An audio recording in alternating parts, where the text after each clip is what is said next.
Yun. Ala, talagang kuhan. Kailangan na magpahinga na kaunti. Ano, diba, mga idol yan. Sarap buhay ni Lucio. Kamusta kayo dyan, mga idol? Yan. Lagi natin kinakamusta mga ating mga barangay, kababayan, mga idol. Yan, kamusta lagi. Kasi kailangan mong kamustahin ang iyong mga kabarangay at ang iyong mga idol. Yan. Kasi nga malayo ang distansya ng bawat isa. May misa hindi makapunta, hindi makapaghalubilo kasi nga medyo maraming ginagawa at may mga trabaho ng mga idol. Kaya kahit na sa munting paraang ganito ay nagkakahalubilo gawa ng mga mensaheng katulad nito. Yan. Hanggang mensahe lang muna tayo, pero next time pupasyal naman tayo dyan sa ating mga kaibigan, kumpare. Ayun. Kaya kailangan, mga idol, dito lang muna tayo on FB. Malaki din bagay ginagawa ni Facebook na rin, naglalapit ang mga malalayong kamag-anak at nagkikita sa pamamagitan ng Facebook na ito, maganda, nakikita kahit malayo, nagkakausap, teknolohiya, magaling din ang teknolohiya na ito, magaling ang kanilang idea, genius talaga, nung araw Skype, telepon, sulat, yan, mga abot natin yan. Yung mga bata ngayon 20s, wala na. Ayan. 90s, yung 80s nun, pasulat-sulat. Ang 90s, mid 95, 97, tawag na yan, tawag na. Yan.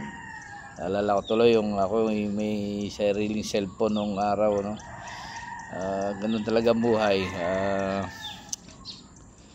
Minsan nawawala ang mga dating mga kaibigan, kaya sa pamamagitan ng cellphone, telepono o anumang mensahe ay nagbibigay ng kasiyahan sa katulad nating mga malalayo ang mga distansya, distansya ibig sabihin yung pagitan ng lugar kung saan ikaw naroroon, kaya mga idol, mga kaibigan, kabarangay, lagi lang tayong manalangin sa dami ng mga nangyayaring mga kaguluhan, sakuna, natural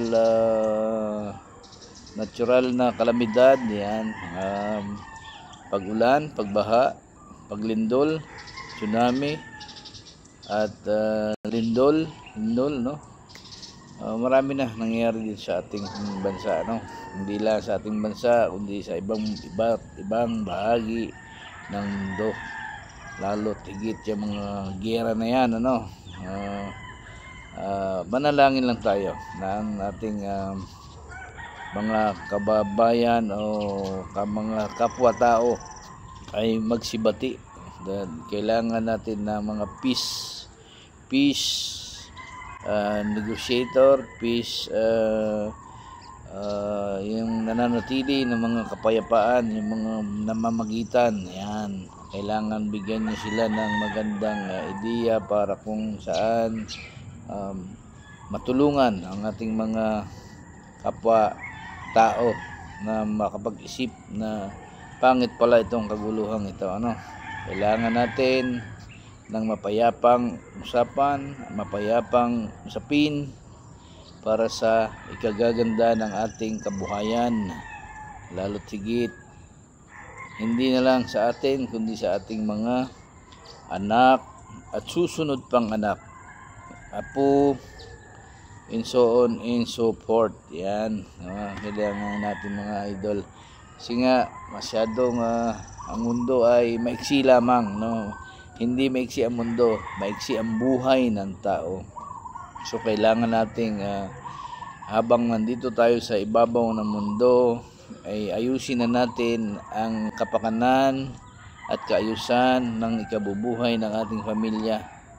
Kasi nga sila ay may iwan at may iwan natin dahil tayo ay panandalian lamang sa mundong ibabaw na ito, no? Kasi nga maiksi na ang buhay ng tao ngayon. Hindi lamang doon sa kinakain, hindi lamang doon sa mga kung anong aspeto meron ang buhay ng tao, na katulad ng nakalagay sa Biblia na 100 years na nabuhay si Noah, si Kristo, si sino man mga propeta ang nabuhay ng mahabang panahon, na ngayon ay umiiksi, no? So pag-aralan natin ng mabuti, kasi nga ang umiiksi ngayon na nabubuhay na lang tao ay hindi man aksidente, magkakasakit, 50 years old and below ay malalakas. 60, 55 to up, medyo 50-50 ang labanan. Kasi meron namang 100 years na buhay pa, kaya lamang hindi rin naman mapapakinabangan. Bakit? Dahil sila ay mahihina na ang pangangatawan, ano? Yan ang minsan nakakapag-isip, bakit umihina ang tao. Hindi katulad nung araw na ayon sa aklat ng Biblia ay malalakas pa, na 100 years old ay napakalalakas pa. Ay bakit gaya gayon? Libro ang nagsasabi, yung po ba ay tunay?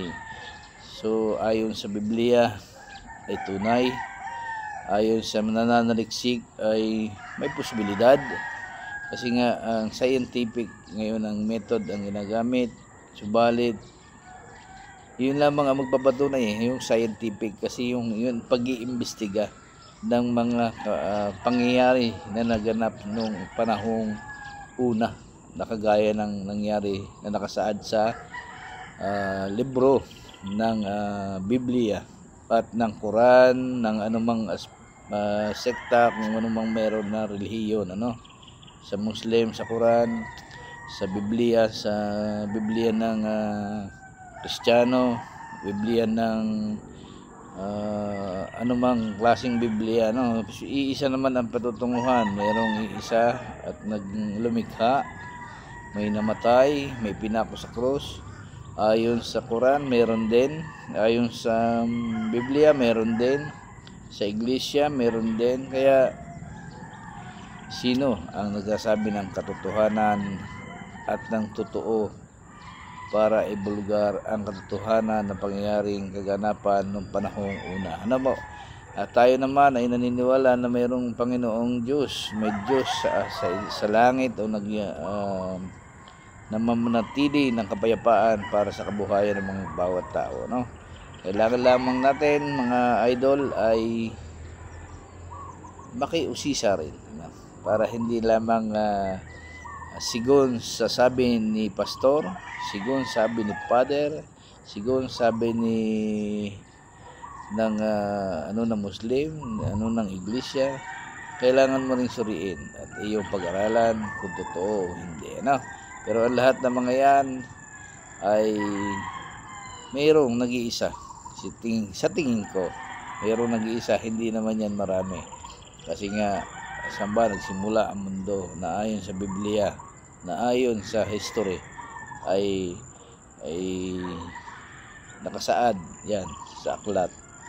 Yan naman alam nyo ng lahat. At sana unawain nyo na lang ang mga kaganapan at kailangan natin suriin magaling, ano, mga idol. Kaya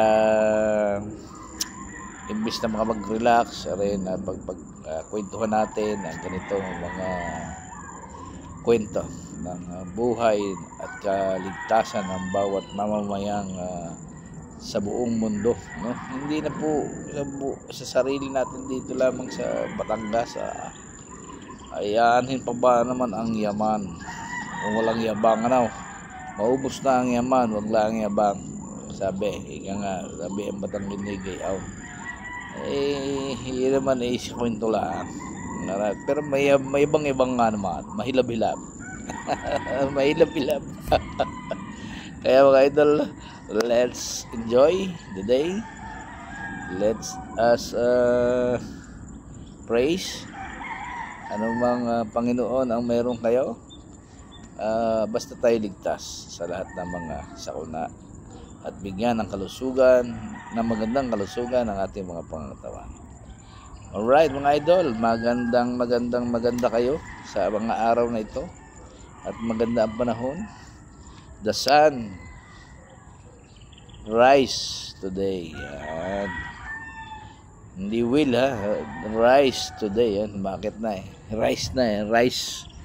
Mga idol.